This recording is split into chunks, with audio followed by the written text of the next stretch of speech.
All righty. We good to go, Lisa? Yes. All righty. So as you all know, since we're doing this virtually, it's an informational meeting only. Not that we ever really vote on anything anyway, so it's really not that big a deal. But for the record, we won't be approving agenda or meeting minutes until the next meeting because technically we don't have a quorum. Technically. So we'll start with the board chair's report. Okay, as you probably already know, MTA is going to be voting on fare hikes for the Long Island Railroad, Metro North, and New York City Transit later this month. These hikes will average approximately 4%, will be the first imposed since 2019. In addition to the fare increases, there is a possibility that both the Atlantic ticket and 20-trip ticket programs will be discontinued. And unfortunately, that's what it's looking like right now. The final approval for congestion pricing has been received and the Traffic Mobility Review Board has been convened and will hold their first public meeting on July 19th at 4 p.m. to discuss various pricing options and exemptions. There will be no public speaking at this meeting, but comments and concerns can be submitted. And if you'd like the contact information, please let me or Lisa know, and we will forward it to you. We can also forward to you the live stream link for this meeting. All right. While a majority of the commuters have appeared to be adjusting to the new post-Grand Central Madison schedules, we are still receiving complaints. While it is doubtful that the Long Island Railroad will make any major schedule changes this fall, I will continue to fight for the restoration of time connections during the evening rush hour. For some of our commuters, a missed connection can mean a 45 to 60-minute wait in Jamaica, and this is unacceptable. The Long Island Railroad and Metro North are currently investigating the possibility of zero-emission train sets to be used in what is now diesel territory. And it is my understanding that they'll be presenting a report on this later this month at either the MTA committee or board meeting. Last month, Governor Hochul announced that plans for reconstructing Penn Station would move forward and decoupled from the Vornado plan, which would have included additional and controversial real estate transactions and the development of new office towers, along with the construction of 9 new tracks to the south. She stated she wanted the plan to modernize Penn Station to move forward now to benefit commuters.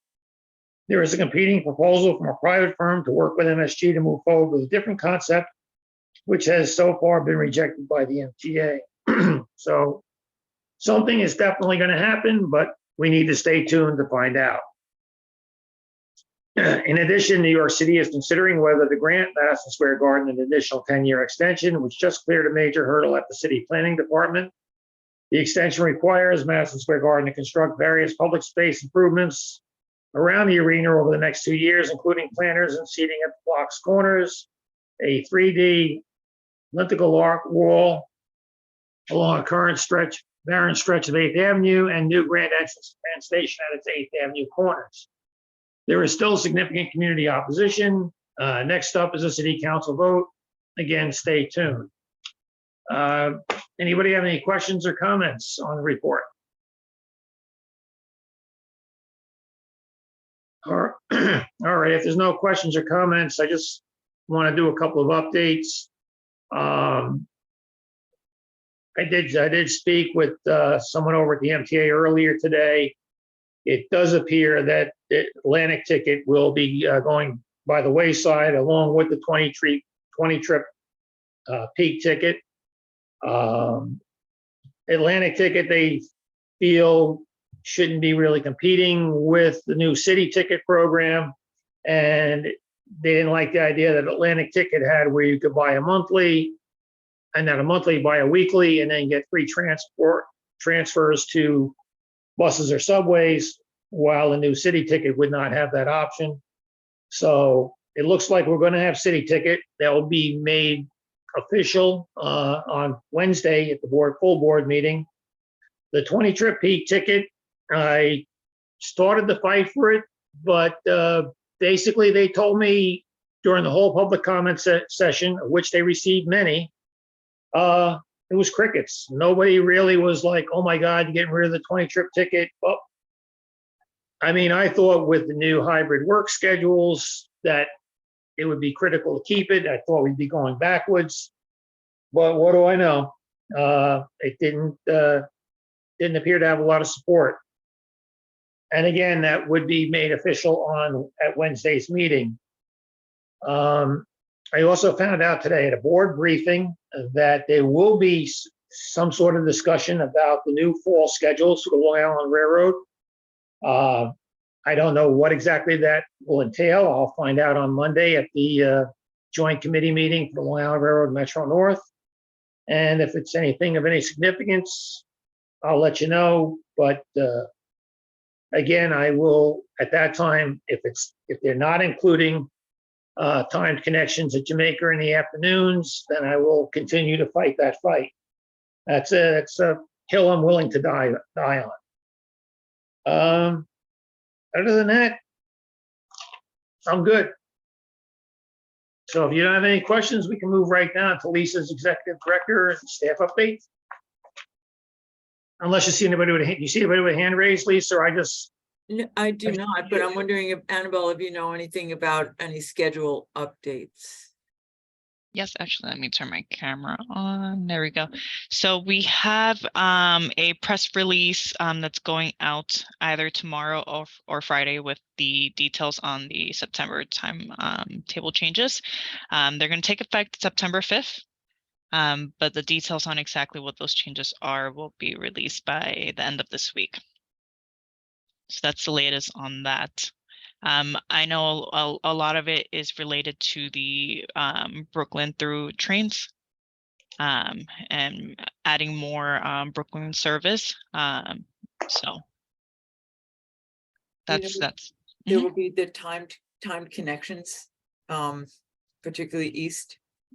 I don't think that's a part of the September timetable changes. Okay, we'll find out for sure at the committee meeting on Monday, and then we'll take it from there. Okay. All righty. So Lisa, you want to go on to the executive director's report? Sure. I'm going to turn to Kara shortly to talk about the survey and to talk about next steps there and talk about social media. We will be joined shortly by Ryan and by Jessica. We are this close. If you can't see me, it's less than an inch close to hopefully, potentially, maybe being able to make an offer to somebody, hopefully, maybe, potentially very soon. Unbelievably frustrating, cumbersome process to join us as our research and communications associate, hopefully starting with the schedule change. And we will, once we know if we are able to, in fact, offer this person and they accept, then we'll tell you a lot more about them. So that is, we think, really exciting and terrific news. So we hope, potentially. Possibly. Okay. Where are we at with the associate director's position? So with the associate director position is still needs to be advertised. So that is next up on the hit parade. It's the every time the MTA gets us used to a system for HR, they change it. And that's not just the hiring managers, that's the HR professionals as well. So they have just introduced us to this whole thing called Job Fight, which is less than stellar, I will admit. But now they've added a whole new process to add on top of that they are introducing us to. So we, as hiring managers, need to be trained on these new systems after the HR people need to be trained on these systems. And every time they train the HR people on these systems, it takes the HR people out of circulation for quite some period of time. So wonderful. This is also called progress, I hope, but eventually, maybe possibly, it will make it a smoother process for everybody. So hopefully all of the ducks will be in a row in the next couple of weeks. And that is like, that is leaps and bounds in MTA land. Brian, you right. have your hand raised. Just while speaking about hiring, any progress with council members or either county executive putting forward any names or approving any names? They have not. They have not, as you know, the legislative session has ended. So in order for us to change our authorizing legislation, which is what it's going to take for us to go from the 3 names for every open position on LIRRCC, we need to change our authorizing legislation. And I think that we have some sympathy with some of the members, and Jerry's spoken about this, and I've spoken about it, and we've had conversations with elected officials on Long Island, so that will make it easier. But it's hard to find 3 people for individual vacancies. No, we all know and agree, yeah. Yeah, so but I haven't heard of anybody being put forward. I don't know if you have. No, but I have a follow-up question that might be a perk or entice people to, and I know we spoke about it, I think it was 2 meetings ago, about passes for us to ride the railroad. So I just wanted to ask if there was any progress with that, if it's been asked or anything. I'm sure it wasn't approved because you would have shared the good news, but if it's been asked. We'll share that with you. Once the fair, Jeremy, that's a good conversation for us to have next week with Yeah, after the fare increase has been made official and whatever. Yeah. I was gonna ask because that could be enticing to somebody to step forward and volunteer their time to know like they're getting that out of their service. Yep. So it just could be a perk that could bring people forward and get more people interested. Definitely. Also to bring us Oh, into agreed. line with New York City Transit. Well, Right. yeah, a 2-in-1, make things even, but also, again, a selling point or a enticing point to get people to want to be involved in this group. Right. So Jerry, on Wednesday, let's see if we can't get John. All right. Yeah, we could talk to him. Great. Well, I don't know. He might not be happy with me because if they announce the schedule changes for the fall and, and I say that's really not acceptable because we don't have time connections, Well, we'll find the right time to broach it with John, but maybe not Wednesday, but shortly thereafter. Yeah. And the TMRB meeting is on Wednesday also, so. Right, that's supposed to follow immediately after the board. Well, But 4. I guess I'll do the board meeting, then they'll do the little press conference they do after the board meeting, and then they'll go probably right into the other meeting, the transit mobility meeting. And meeting wise with Mineola, us saying like, hey, meetings will be there. Like it's less of,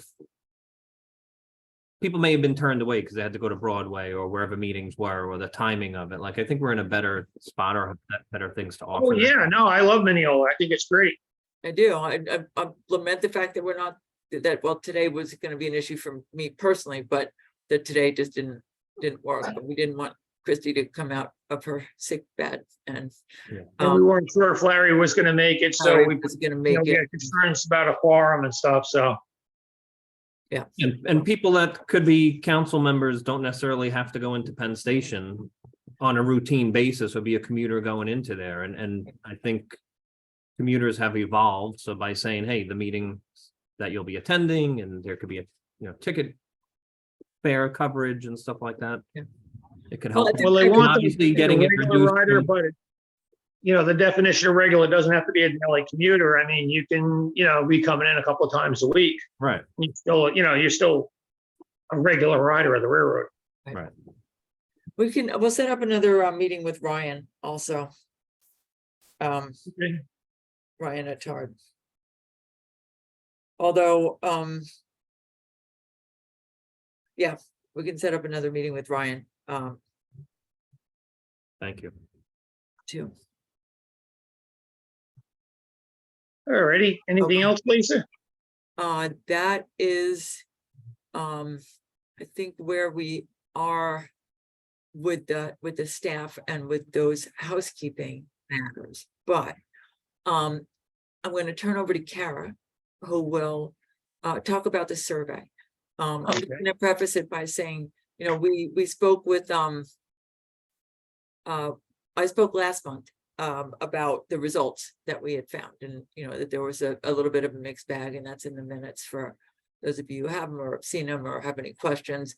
And we want to do two things. We want to update so that we can help to, you know, provide some new information based on what people are finding now, and also to recap.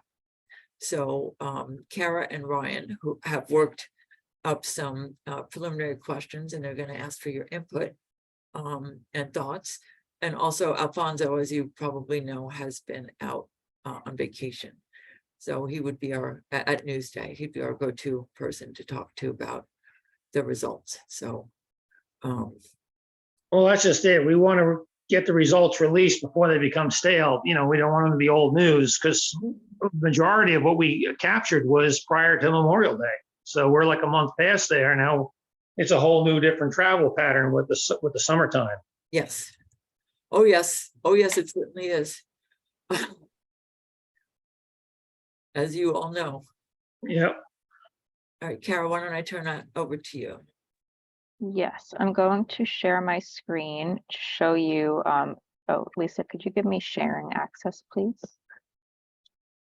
So as Lisa said, we are working on sort of congregating the results of the last survey that you have all heard about last month, and getting that out to the world. And in addition, hearing from the public about whether or not and the ways in which the May summer schedules have impacted their commutes further, whether that's positively or negatively. So I'm going to share my screen and show you the draft updated survey that Ryan and I have been working on. Can you see this? Okay. Pretty much, So, yeah. Okay. So it's very similar to the last survey, a lot of the same demographic information in terms of where you ride, which stations you go to frequently. You can select which station you start at and then where you go to in the city, whether or not you have to transfer. If you have to transfer, where do you do it? The time that you board your train, either headed towards the city or home. How often you ride, what kind of ticket you use, and whether or not the summer schedule starting on May 22nd have improved your commute, whether or not it's easier to get a seat during your commute, and how long your travel time is now versus before the new summer schedules have started, rating your experience as a passenger from 1 to 10, and then some open-ended questions on general things that you'd like to see in this and upcoming scheduling changes, and then just some other optional demographic information in case we'd like to follow up. And we spoke earlier today actually about changing or adding an additional question that we'd like your feedback on about your ease of making your connection when you are trying to make a different train. So that would either be, the question would look something along the lines of how frequently are you able to make your connecting train? And the answers would either be sometimes, always, rarely, or never, or we'd like your input on how to exactly phrase that, whether it would be better to say you have ease connecting trains, or it's very difficult for you to connect trains. You might want to specify or break that up into evening or mornings. It's a lot easier to make a connection in the morning, or if you just miss your connection because you have to go up and down stairs, you know, that's no big deal. If you're missing a connection going home and you have to wait 45 minutes to go to Port Jeff or Oyster Bay, that's a whole different ball of wax. So I think we should break that one question up. Ease in making your connections coming in, ease in making your connections going home. I think you'll find the going home connections, you'll get a different answer on. And That's a also, great idea. yeah, and also this, Larry, I was thinking of this before Jerry said it also, but making connections is also an issue when you've got to go up and around and all that kind of stuff. You and 1,000 of your closest friends trying to fight to get up an escalator because they're saying the doors are closing on track 3 or whatever. And by the time you get down the staircase, the doors are closing and the train's gone. And then the next one's 35, 40 minutes away. So I think you might have to include that in the survey somehow. Maybe a question about the frequency that your connection is across the platform versus on a different platform where you have to go up and over. Yeah, something like that. About your, tell us more about your transfer. Is it usually across the platform? Do you have to go up and around on a usual basis? Something like that.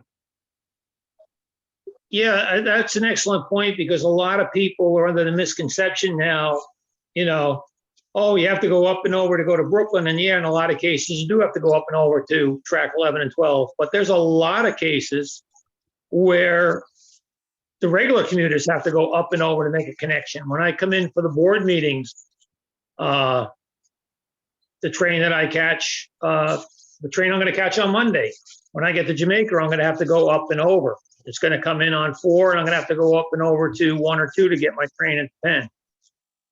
Yeah, and if you look at the app, and it's kind of an interesting thing that I've noticed over some of my people are sitting where the stairs are.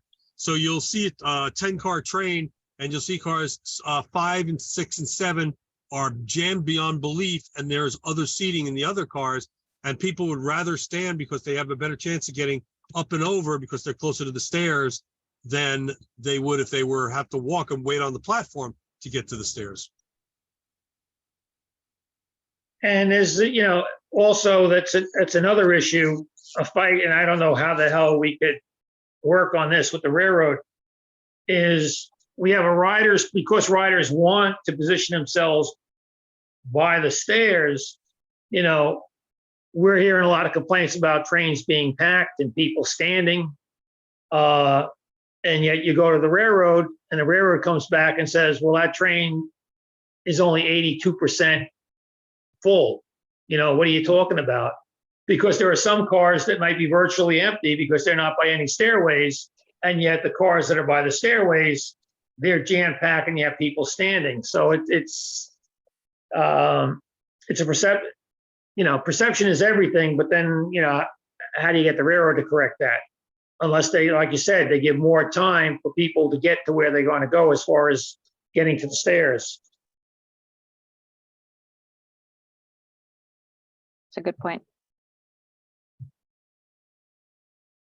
Does anybody have any other feedback on the questions of the survey or how else we should capture the change between the first round of the new schedules versus the summer schedules?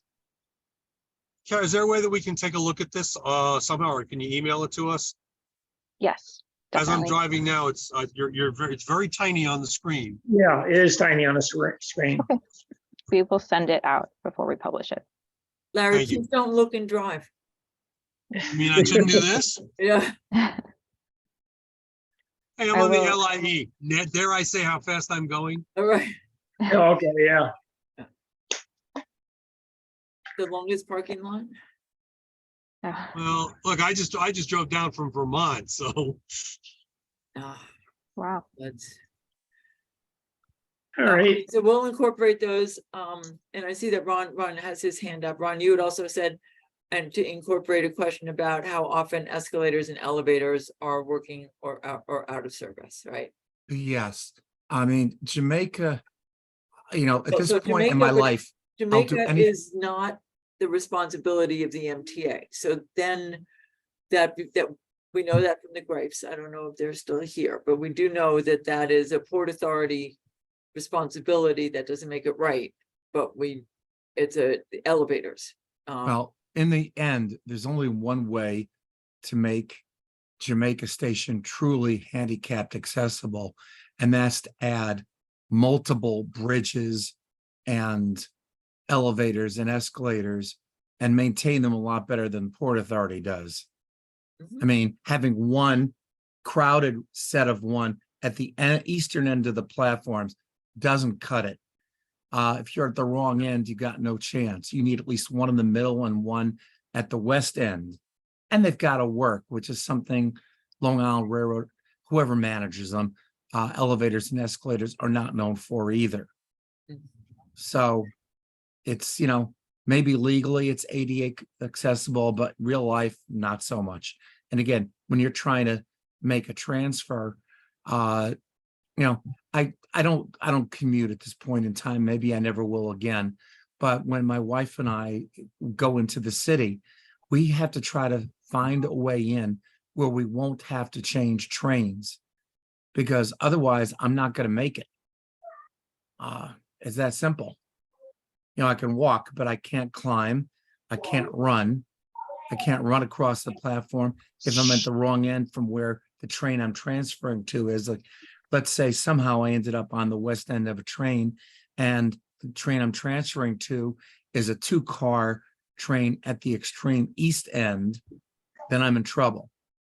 At least I know about these issues, but not everybody does. So this has become a lot worse from this. Thank you. Well, I don't think it's likely that they'll add another bridge in the center, as good as it sounds, but you do make a good point that we should try and push maybe to get elevators on the west end, for the west end bridge, to make life a lot easier for the commuters. And that's something that the Long Island Railroad could do.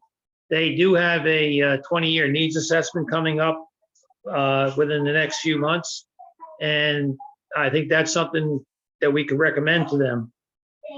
And Jerry, in the meantime, I'm sorry, just to say, I know that we've raised it before, and that it was raised before Platform F was even built, but and I think that the answer we've gotten is like, oh, that would have been a good idea.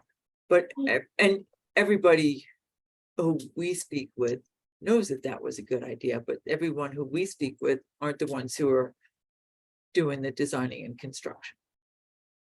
I would add that it would help if there was plenty of signage and announcements that if you think you might have to change trains for anything involving an up and over, that you need to be at the east end of the train in many cases, not all cases. But if it's up and over, you have to be at the east end. Yeah, no, you're right, 100%. So it's, And the signage and occasional rider announcements, won't know that. and perhaps encourage people who are not going to have to transfer to not be at the east end, to make it a bit more viable. I mean, you do what you can with what you got.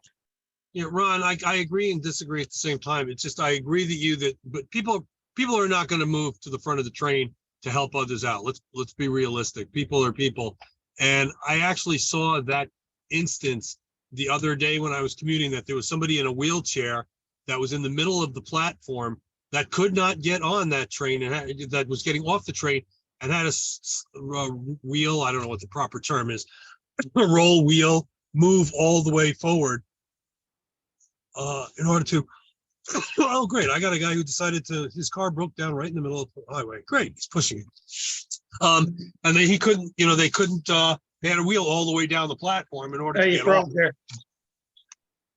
Sorry, he had a wheel all the way down the platform just to get off.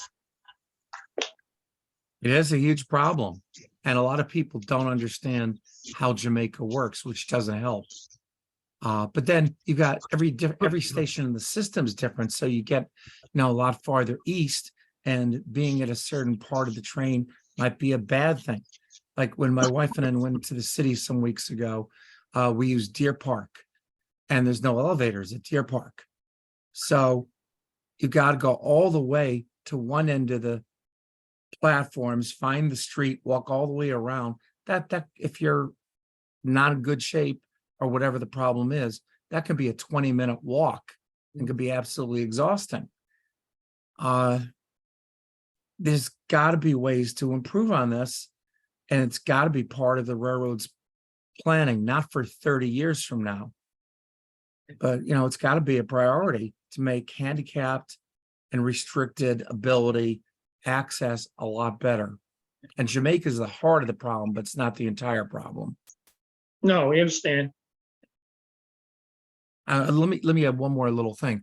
We were talking about earlier in Jerry's report that all these plans, or most of these plans that I've heard for Penn Station, are more about beautification, fancy entrances. Well, entrance improvements are needed, but the ability to get up and down off platforms, for platforms to be safer, it's the same issues all over again. You know, Penn Station can be extremely dangerous. And, you know, again, it's a lot of it's about either bad platforms like 17 or very poor handicapped accessibility, very poor signage, poor announcements. Some of these things are easier to fix than others, but they've all got to be fixed. And if they're going to spend billions on beautifying Penn, well, that to me is a much lower priority than making the railroad usable. So you're right that there's not anything in there to change the tracks or the platforms. There is not. I would say, though, that it's more than beautification of Penn Station, that it's changing the functionality of that station, that it was a horrible, horrible place that nobody wanted to go. And it's still not a destination location, but it is head and shoulders and leaps and bounds. Oh, it is better. It was. Yeah, It's absolutely better than it was, no question. We've been in it, and there have been some tremendous improvements, but those improvements, for the most part, have no effect on the platforms Yep. or throughput. Yeah. And before they spend several $1 billion on fancy new entrances, on glass ceilings and things like that, physical access is far more important. And that's something that the governor and the real estate developers and those seem to be doing all the pushing, don't seem to have in mind whatsoever. We have a question from Michael, which is there any, and Annabelle, this is for you. Is there any update on adding additional track space and renovating the Port Washington yard, as was promised when the MTA reluctantly added back express trains on the Port line? This is critical to getting back all the service that was cut as a result of east side access on the train line. Thanks. Yes, Michael, those are ongoing discussions that are being had with our team and your elected officials in the area. They are pushing that forward very, very much. We are working as best as we can with them. Some background on that particular issue.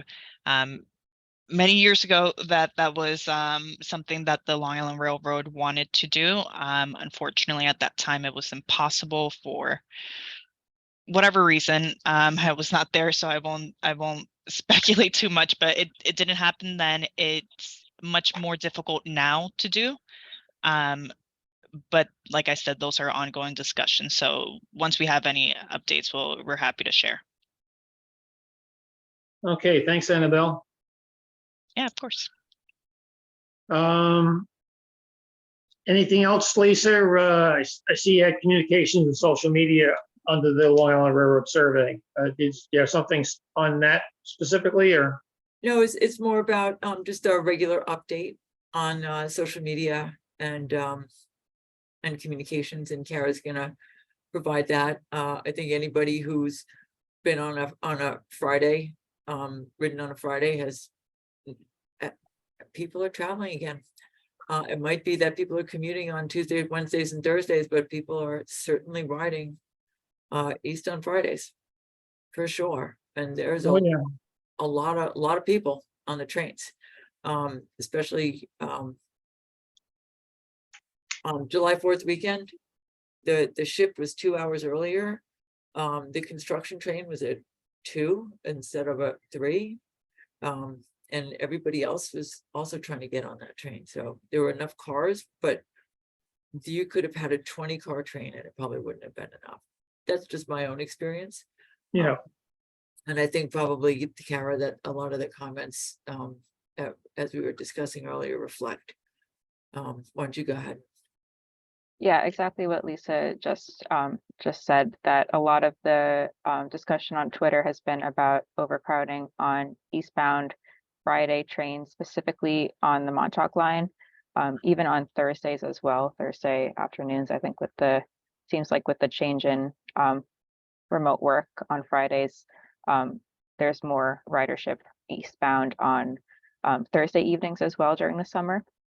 There's also some commentary about cars that don't have air conditioning, hot cars, but we've noticed that the Long Island Railroad Twitter account has been very responsive to people and helping get that addressed quickly when people point it out to them. And then generally just complaints about people missing connections, or if one train is late arriving at Jamaica, the following train is not always held, as we all know, and that has been frustrating to a lot of people. oh, yeah, well, that's what, again, I was kind of hoping that might, not that I'm wishing bad on anybody or anything, but I was kind of hoping we'd have a couple situations like misconnections on Montauk trains. So when you have several hundred people waiting to start their vacation, happen to cool their heels in Jamaica for an hour or so, I figured maybe that might, goose somebody to do something at the railroad, because that would be a big crowd and that would be an unruly crowd. Not that I really want to see it happen, but sometimes that's what you need to affect change. They held that train when that happened. Oh, did they? Yeah. Well, I guess Larry has his. they looked out their window and realized they didn't have much of a choice. Oh, yeah, no, I was on one of those trains and they held that connection. Alrighty, so I guess, Larry has his hand up. okay, go ahead, Larry. Just a quick thing. Am I on? Yeah, I guess I'm on. Just so I mentioned, Kara, I think you might want to start monitoring Threads. I think that's what it's called now. The Twitter alternative, because apparently a lot of people are leaving Twitter because of their limits and things of that nature. So I think you might have to add that to your laundry list of things to monitor. Yes, we actually were just talking about Threads earlier today. We are aware of Threads and will be monitoring that in the future.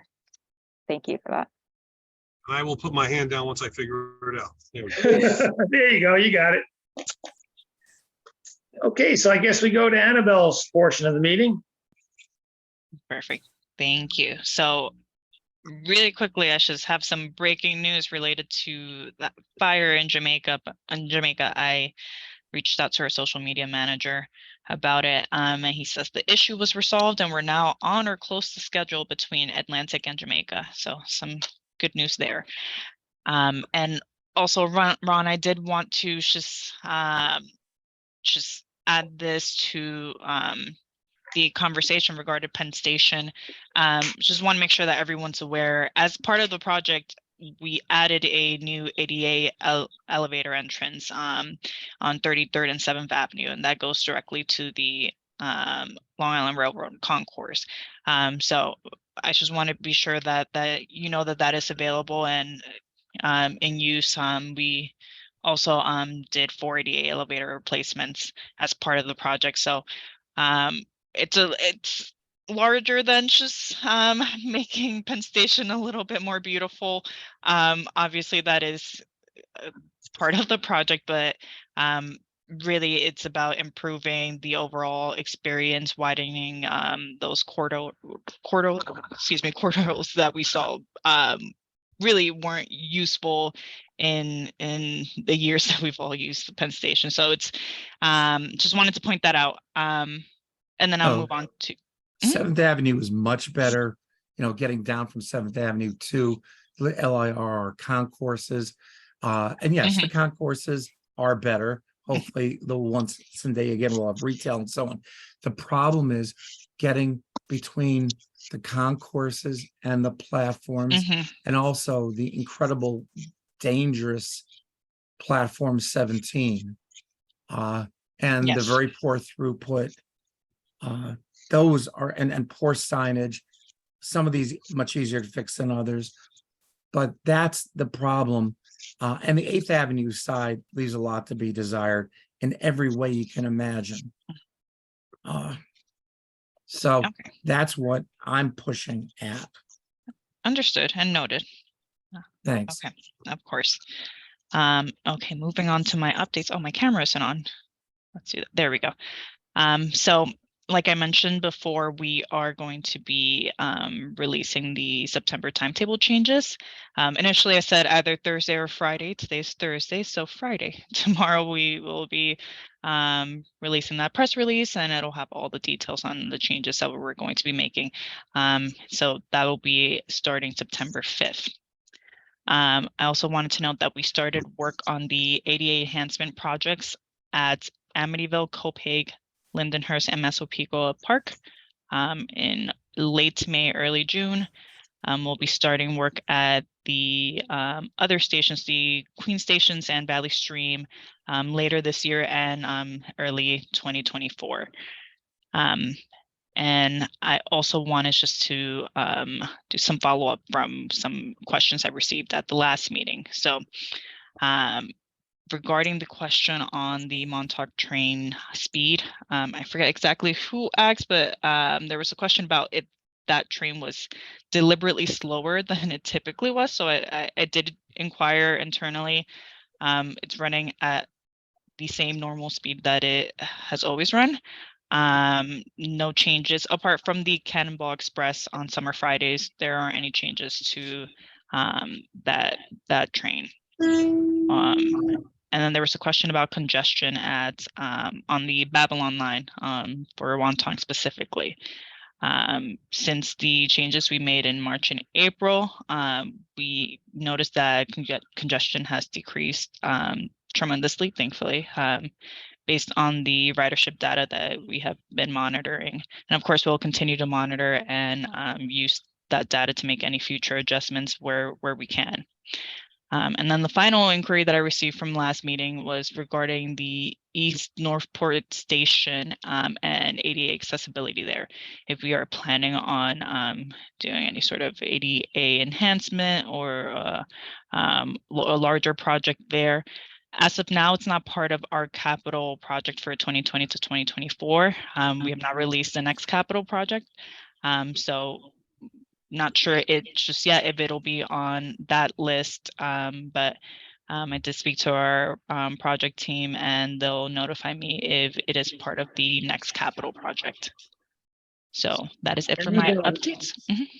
Yeah, now, when you say that we don't expect an elevator, but that it is going to have ramps, right? Well, what I mean is that we don't have it in our packages for No, this no, I mean capital project. ramps. Mhm.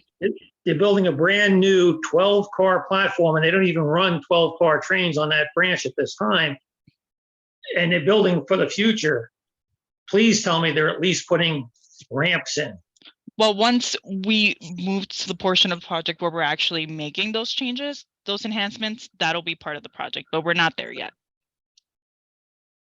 Okay, my understanding was they were doing it in two halves. And like one half of it, they've already poured the new platform, and then they just, once that's finished and they can use that portion of the platform, then I guess they'll do the other portion of the platform. But all right, I'll talk to Jamie Springer or somebody at the board meeting and see if I can get a better update, because that would be totally ridiculous to put a 12-car platform in and not have ramps. That doesn't make sense. All right. Do we have any, I heard something about I know the railroad themselves were conducting a survey, a customer satisfaction survey. Do you know when that might be released? Yes, I did ask for an update for this meeting. I haven't received one yet.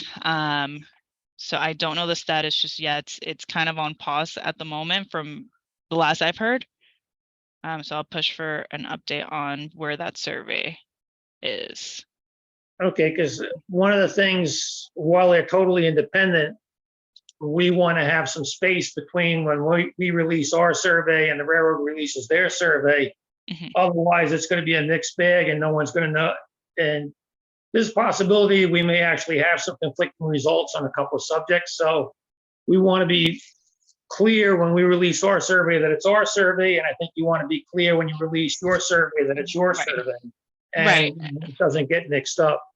Understood. And that I remember Lisa and Kara mentioned that during our last meeting. So that is understood. This is Stuart. I don't have a hand that I could raise, so I just speaking. Ron Troy had his hand up first though, and I'd like to let him be recognized if that's okay. Definitely. Yes, of course. Roy, I Okay, did see your hand. thank you. Sorry. Thanks, Stu. Very quickly, Jerry, East Northport Station has long had a single very long platform, maybe 12 cars. It was just gradually sinking lower and lower in between piers, and it was falling apart.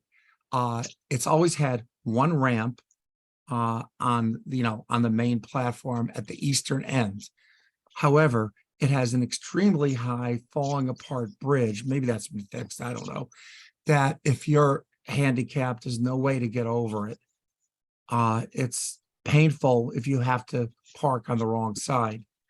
So that's, and of course, having a platform on the west end of this rebuilt platform would of course be nice, but something's got to be done about getting people who are handicapped across. So that's all. All right, no, I appreciate that, Ron. I might even take a ride out there one day just to take a look at it myself. Okay, I have 2 points I'd like to make if I could. The first regarding the Montauk padding on the schedule, it hasn't changed. It's been the same way for about 400 years. But the problem is, it looks like there's, for whether it's for historical reasons or whether they're doing it for padding, there are places where that train runs extremely slow. I mean, I think I measured 36 miles an hour in one segment. And the question is there a reason that it is traveling so slow between those stations?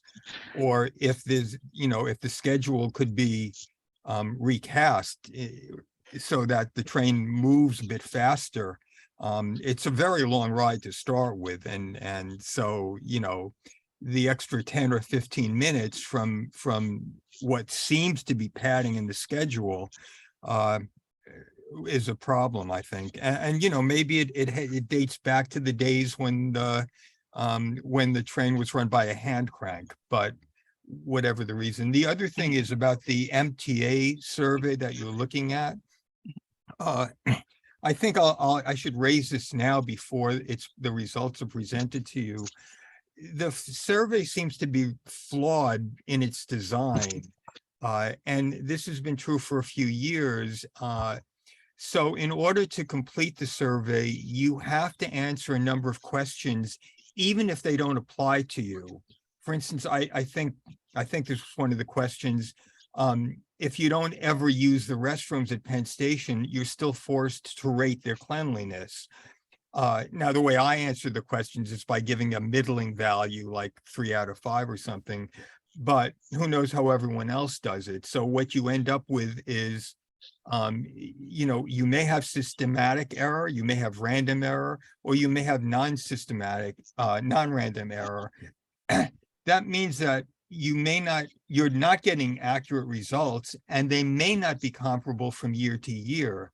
So it seems to me that somebody, a statistician or somebody who's expert in polling should review that so that moving forward, it's done correctly.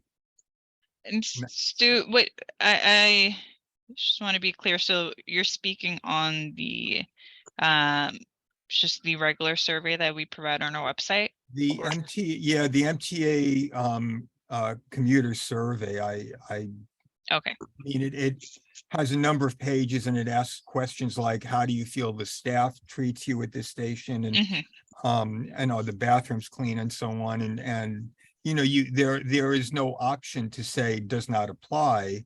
And if you leave an answer unquestioned, it will not let you progress to the next page. I was Got it. just gonna say that you have to answer with an answer. There is no does not apply. There is no way to skip it. That you have to answer everything to move on to the next page.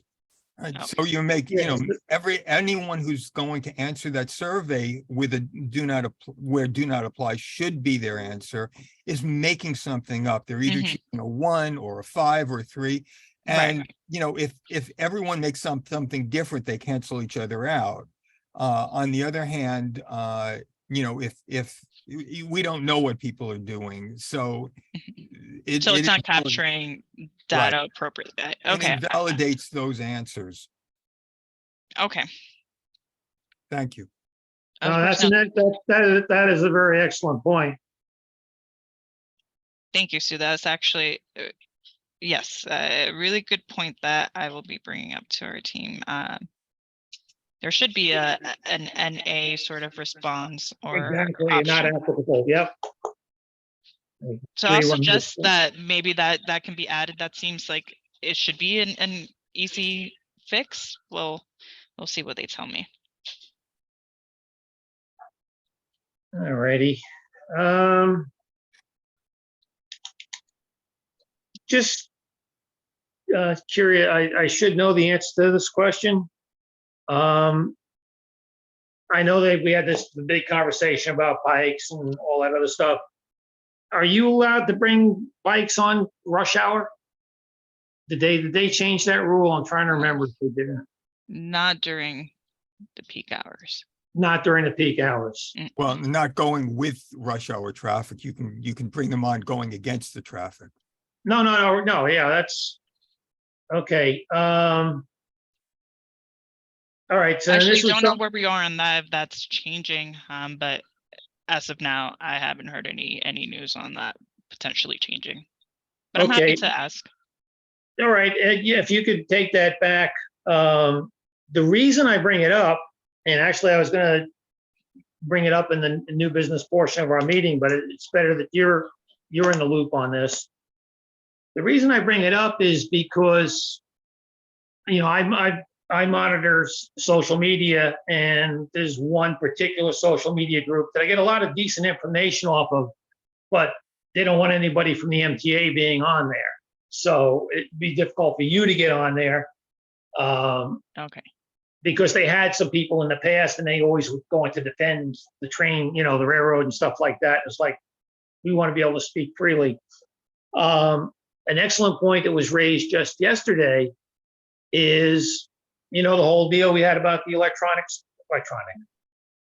the E-bike, battery-powered e-scooters. scooters, and getting them to implement a policy.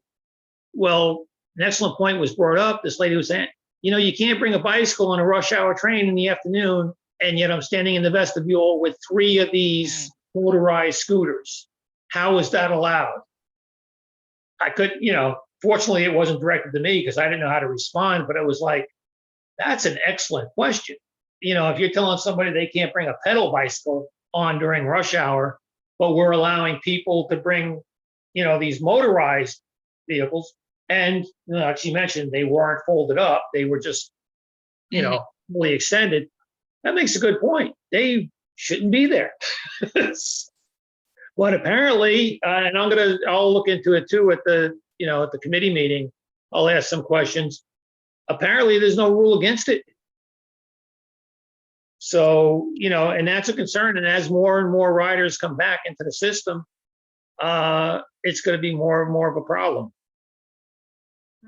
Right. But I I mean, the justification could be that they take up less space than a traditional bicycle, and that's just me brainstorming right here. That could be the justification. That's not to say that's not a good point that she made. It's I If see I Well, could just again, add a the point. justification, you'd have to have it folded. If they're folded, you might be able to make that point. But Mhm. this lady happened to mention, yeah, they were full out because these people were looking as soon as they hit their platform or their train station, They they were going to be off and running. Okay. We hate to beat you up with all this. We're not trying to kill the messenger. We want you to get back safely to headquarters. Fair. Stu, I heard you start to say something, so. No, that's that was the issue that you can bring even on even on rush hour or peak trains, you can bring a bicycle on if it folds, and it's probably the same issue with these kick like scooters. You just have to fold them, and that would probably legitimize bringing them on. Right, so that maybe that's something that conductors can enforce a bit more, or remind people when they get on trains to fold up their scooters to free up some space. Well, one of the and again, I only ride the train every couple of weeks now. We had brought up, and I'll be looking for it when I come in next week, is we have a policy at the MTA, and it's great, but you have to let your clientele, you have to let your ridership know the policy regarding these scooters. And yet we don't see posters anywhere unless they've done them within the last couple of weeks. You don't see posters. I mentioned it at last month's board meeting. Oh yeah, we have it in Penn Station. You look on the electronic signage boards. Basically, what happens is, they have rotating messages, and you would wait 3 minutes and it would be on the electronic signage board for 15 seconds. So that's really not getting your message out.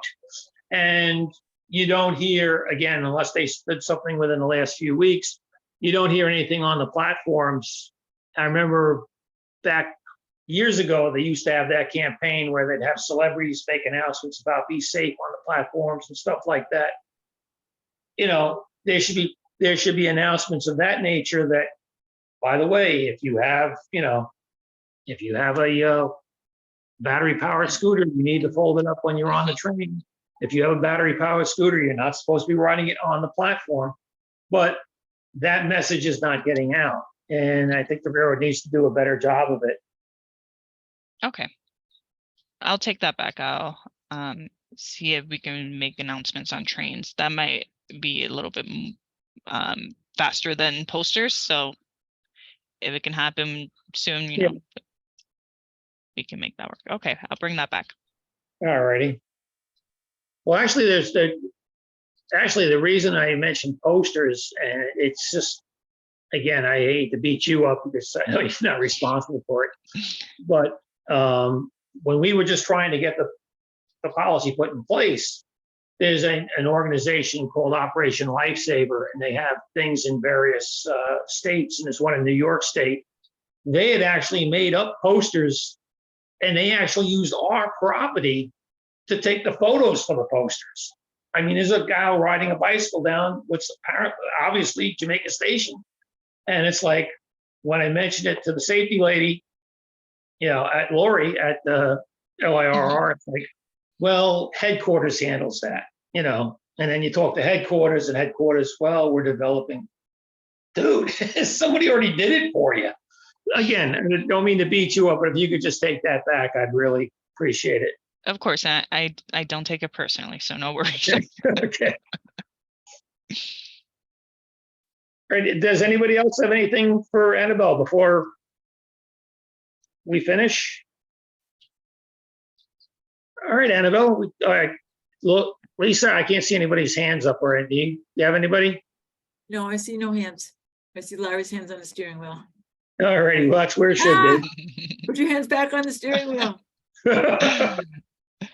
All right, thank you very much, Annabelle. Greatly appreciated it as always. Of course, thank you. Everyone have a good evening. All right, thanks. You too. All right, going down to old business, I just noticed there was a note on Annabelle's thing about asking about the M9, M9As.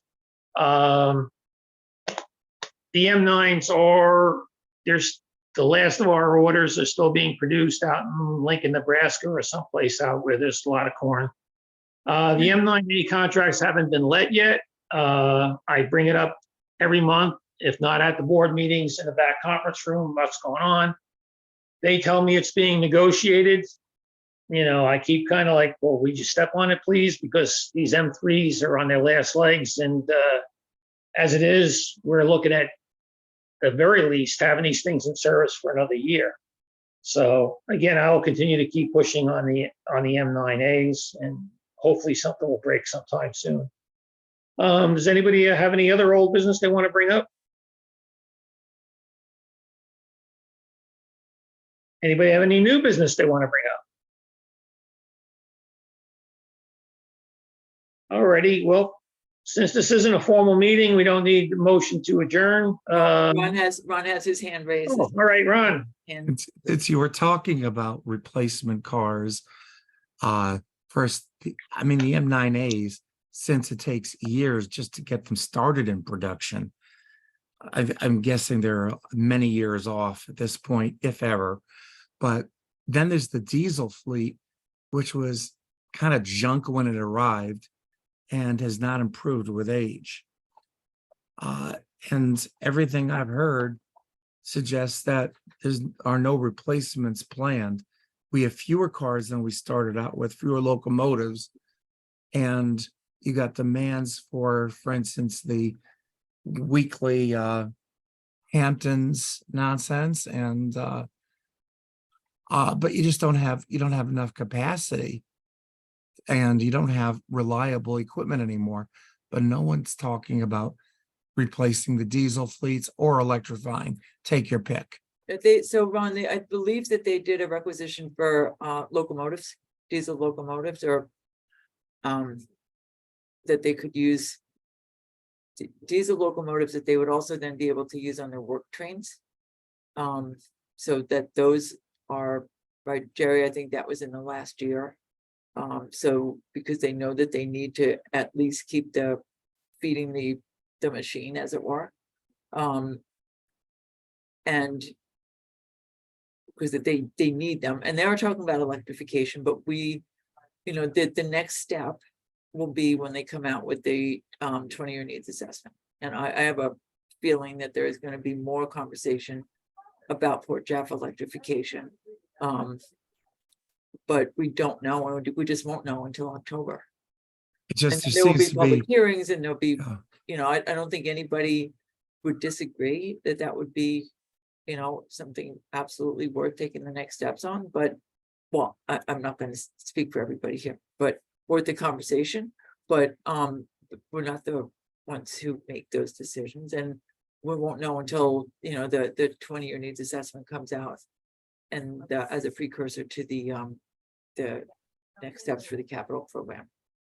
Well, just Ron, there are conversations going on behind the scenes. They're just not ready to announce anything yet.